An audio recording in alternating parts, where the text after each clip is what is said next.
Oh, we are live. I love it. I love it. I love it. Welcome to another Money Move show with John C. and Wendy Lee. Wendy, welcome as always. Thanks. Good to be here. Good deal. We were just having a conversation about the craziness that is the market right now. And folks, it's scary out there. It's hairy out there. The market's going crazy. You know, the stores are crazy. The gas pumps are crazy. Cats and dogs living with one another. The world's just going to chaos in a handbasket, right? So we're going to talk about that today. So do me a quick favor. Reach out to somebody who you know that is freaking out about their money and wondering what's going to happen to their 201k. Oops, I mean their 401k. And we're going to talk about all that today and what you can do to protect them. We're going to get started in just a minute. So reach out to them. Tell them to jump on to Black Swan Money and watch Money Moves right now. We'll get started in just a second.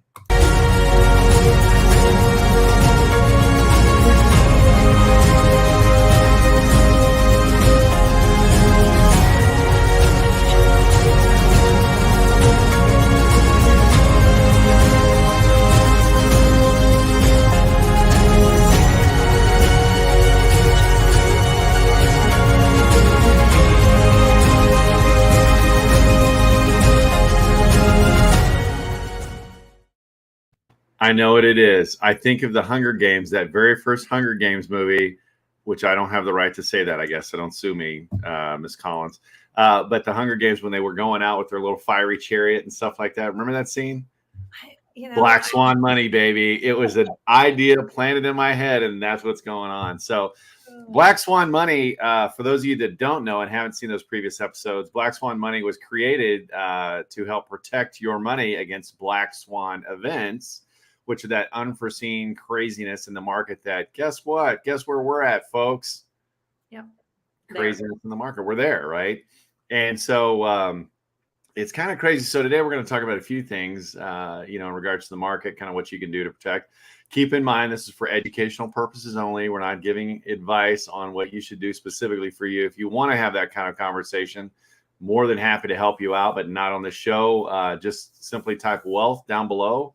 And then Wendy will talk about that a little bit, and we can create a specific strategy for you because everybody's different. There is no silver bullet out there. So, Wendy, what are you seeing out there? What do you think? Man, I honestly, my heart breaks for people that were strapped anyway for, the paycheck to paycheck life and don't have a way to just create additional streams of income or haven't done that, because I don't know how people are making it right now. Because you're going to talk a little bit about, what people have put away in the market and all that.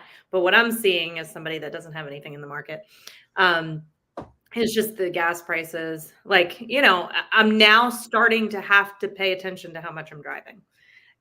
Because it's insane. It used to be $40 to fill my tank, and now it's almost $100.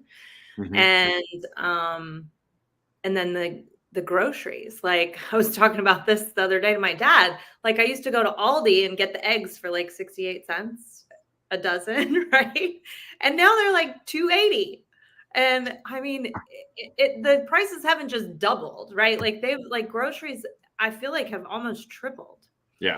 And then the lack of formula, and I don't know. It's, to me, I'm not worried about me because I know how to create income, and I know I can survive through it. But it's it's heartbreaking for somebody that has a 9-to-5 job and gets paid hourly. Especially young family, things like that, kind of getting started out. And that's one of the things. And you look at established people that are planning on retirement and things like that. We look at the gains that we've had over the last couple of years, they're gone. You look at where the market was, the Dow Jones, for example, kind of talking about more shifting over to the market now, not the shopping market or the grocery market, but the actual stock market. The Dow Jones was at 36,006 at the beginning of the year, plus or minus a couple points. We're now down around 30. So that's huge. That's like a 20% drop since the beginning of the year. And it's May, folks. We're not even halfway through the year yet. And the Mhm. predictions aren't that all of a sudden it's going to get better. We're in this for the next, year or so. Mhm. And so you start looking at all that hard-earned money and stuff like that, and what's going on with your 401k, or that, as I jokingly refer to as a 201k.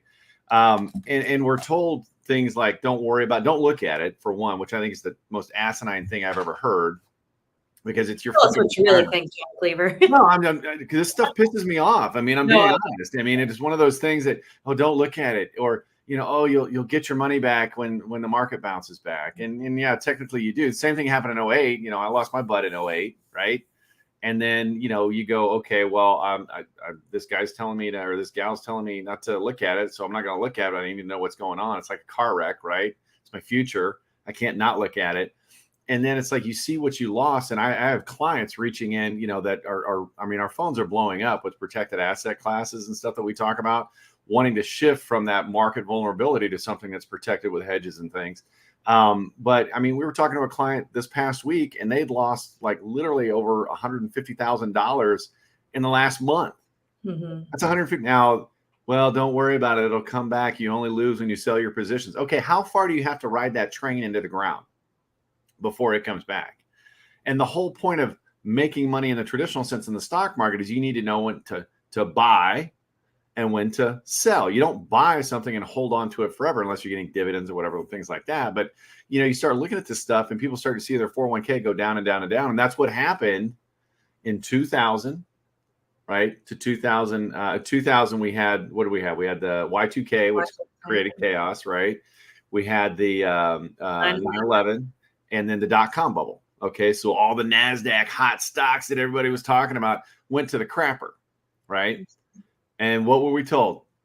You'll get your money back. Don't worry about it. Right when you did. Right when you did, right? 2007, 2008 2008. Bam. There's another one. Here's why, folks. The market breathes just like you and I do. It inhales and exhales, right? I just thought of Bill Clinton when I said inhale. It's crazy. So you think about that. There's a history flashback for you folks. So you start thinking about that, and it's like, okay, I get it. Well, guess what? Don't worry about it. Don't look at it. You'll get your money back. And you did in 2012, 2013, right? Mm-hmm. So 2000 to 2012, you did not grow your money at all. Okay. If you had 100,000 in the market in 2000, guess what? In 2012, you probably had 100,000 then too. Well, I didn't lose any money. No, but you lost 12 years of compound time, 12 years of your money where it should have been growing, and it wasn't. Okay. And that's the scary part. And that's why you have, these traditional advisors or whatever. I'm guessing your 401k provider is not calling you right now, telling you what to do. Okay. Mm-hmm. Or if you've got an IRA, try calling your guy or gal now. They're either, if they answer the phone, right, they're going to tell you, don't worry about it. Don't look at it. Set it and forget it. It's a long-term strategy. You'll get your money back. Mm-hmm. That's that. I almost guarantee that's what they're going to say to you. Yep. Okay. Test me on that. Let me know if I'm wrong on that. But I don't know. Let me breathe for a minute, Wendy. Give me your thoughts. Yeah, I mean, like I said, I have not had my money in the market where I can have loss. I have my money in the protected asset classes is what I'm building now. But I've watched, my parents go through that and the ups and downs, and it's like, as soon as stuff starts to recover, then you hit another correction. Right. And it's so funny. I'm listening to a book right now called Breadwinner. And she's talking about investing and all that. And she was talking about the crash in 2008, and she started investing after that and how much it's grown and how amazing it is. And I'm like, if you could only listen to yourself right now, right now, she's probably like, right. Cause she got into investing right when things were starting to like boom again. Well, and that's the whole thing. And especially for those millennials that, they just kind of are coming into their working years, right? Since 08. They've only known, and United States has such a short memory anyway. Houses always go up in value. Oh, the market always goes up in value, right? They used to joke about the Gen Xers before 08 hit. And it was like that whole thing in 2001, right? But you look at it and everything is cyclical. Look at Dow Jones history. Just Google that, Dow Jones history year by year, and you'll see it. And it even talks about it. There's a great article by Forbes I was looking at before we got on here that talks about the history of it and things like that. But folks, we're down 20% already since January of 2022, we're already down 20%. We're Mhm. nowhere near the bottom yet. Yep. Okay. And that should scare the hell out of a lot of people. And so the question then becomes, what do you do? Right. And one of the big things I'm a huge proponent of, is index strategies. Right. And again, not getting into specifics on anything like that. We're not giving investment advice, but I love index strategies, and I especially love them when they have hedges. Okay. Where you're protected from a down market. And there are actually ways out there, folks, where you can get market gains, right? When the market goes up, hey, all right, cool, right? And when the market goes down, guess what? You don't lose money. You don't gain that year, but you don't lose any money. So what that does for you, though, is the next year when the market starts picking up, instead of you being in the hole 40, 50, 60%, right? And wasting the next 5 or 6 years getting back to zero, you pick up right where you left off. Yep. And that's the huge piece. And that's when I saw this, when I was introduced to this, I'm like, this is freaking amazing. Why doesn't everybody know about this? This sounds too good to be true. I actually had an advisor at Literally everyone says that we show this to. Yeah, and there's a ton of companies that do it. There's a ton of books written about it, right? So the question is, why doesn't everybody know it? And it's because of how the traditional market works and the people that represent the traditional market, how they make their money.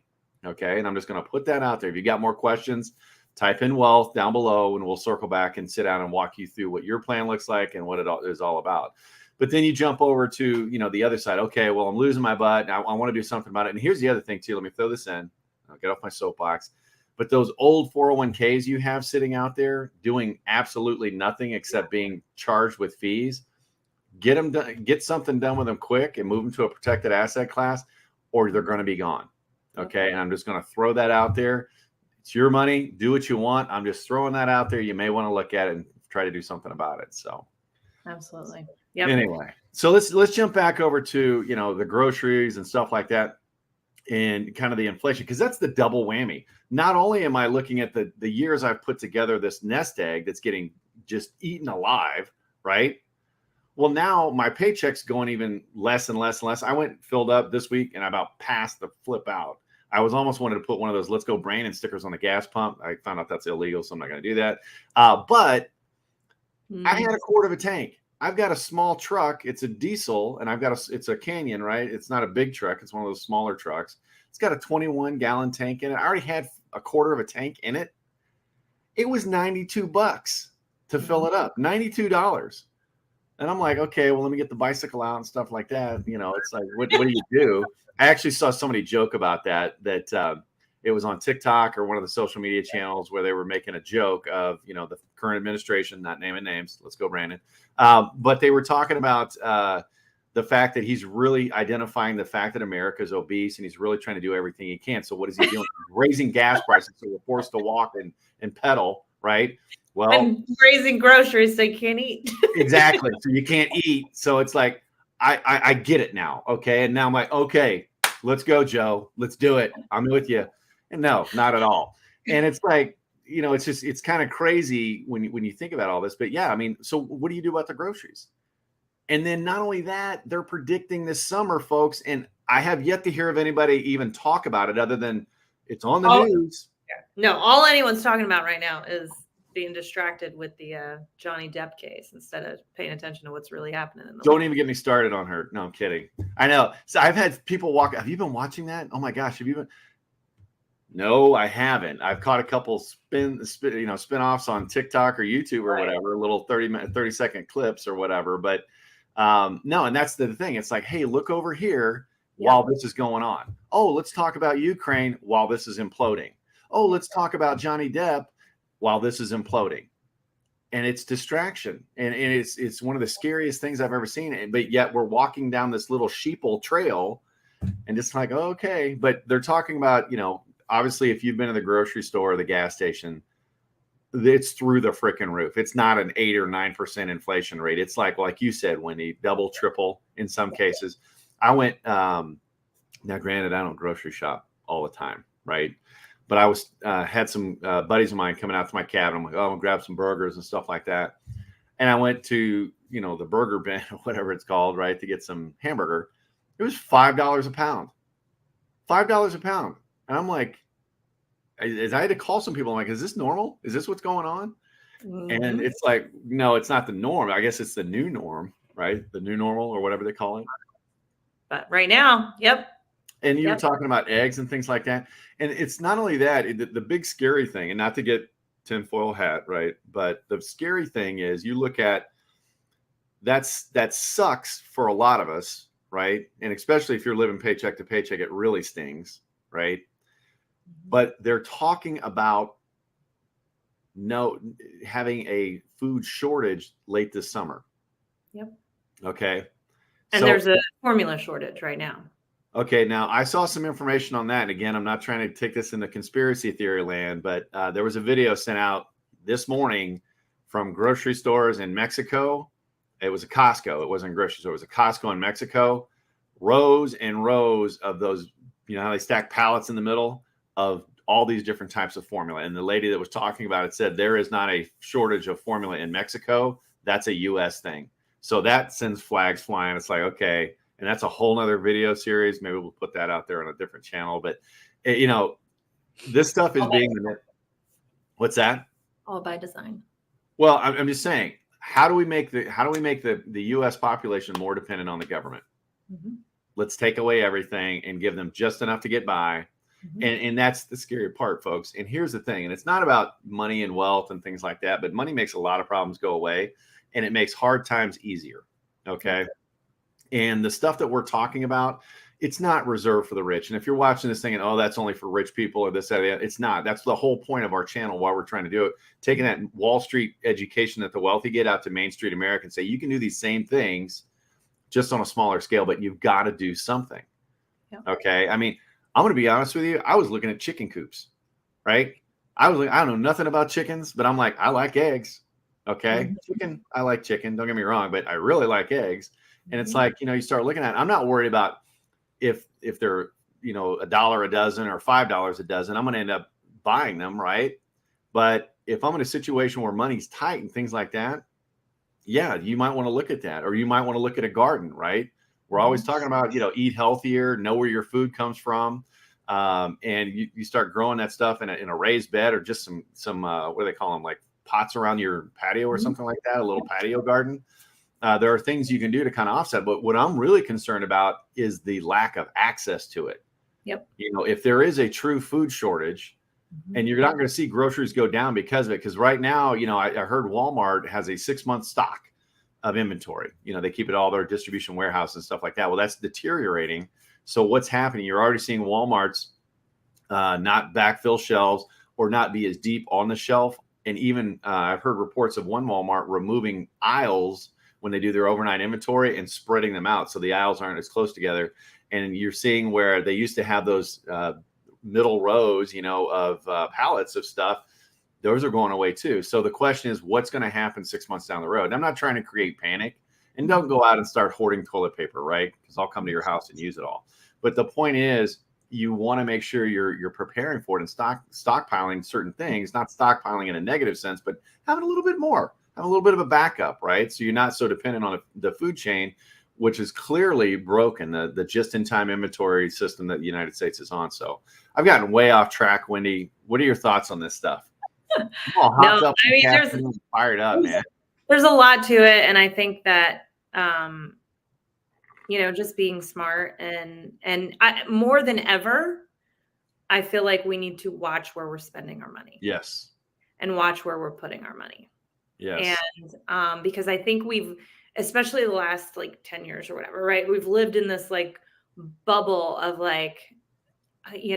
people that have, I think, the online business era, right? Where people are starting to make a ton more money from home. And then COVID happened, which had even more people working from home, and people just, us kind of taken for granted, what we have access to.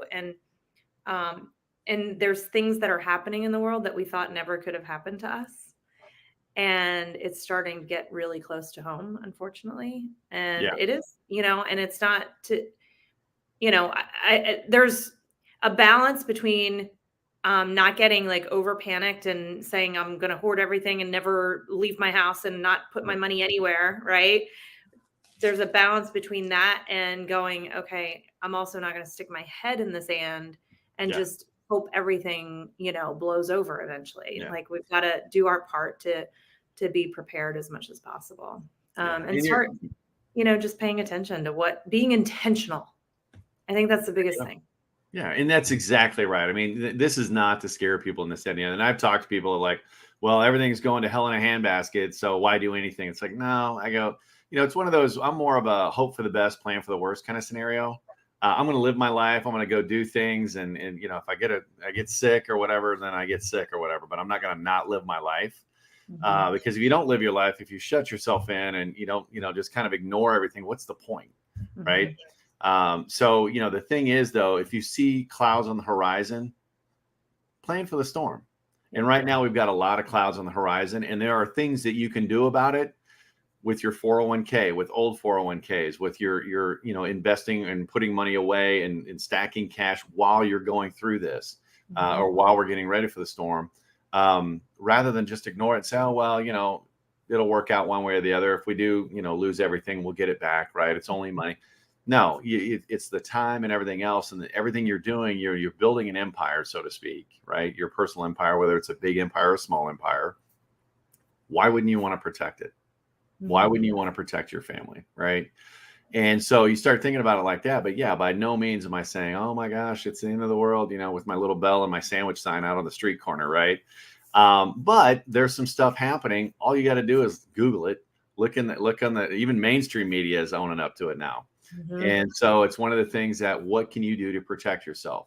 Don't stay in the dark. Reach out to us, either Black Swan Money or Wendy Lee Online, and ask for a free plan. If you mention the show, the Money Move show, we'll give you a free financial plan. Do something with it or not, totally your call, but at least know where you stand as the storm clouds come up. So, Wendy, that's all I got. We went a little long today, but I'm sorry. I'm fired up about this. I just filled up. All right, it's good. It's a needed message. I'm pissed off at what's going on. That's to be honest with you. So everybody, thanks again. Money Moves every Tuesday. Do us a favor. Click that subscribe button down below. Show a little love. Come on. And share it with your friends. Okay. You're also going to see us out on social media. If you have a topic or a question, reach out to us on, Instagram or on Facebook or whatever the case may be. We'd love to kind of help you. And if you got an idea for a show that you'd like to learn more about, let us know. We're always looking for topics, and we'll help you out in that way too. So, Wendy, again, always great to see you, and we'll chat again next week. And folks, don't just sit there. Learn what to do and make your money moves. Have a great day.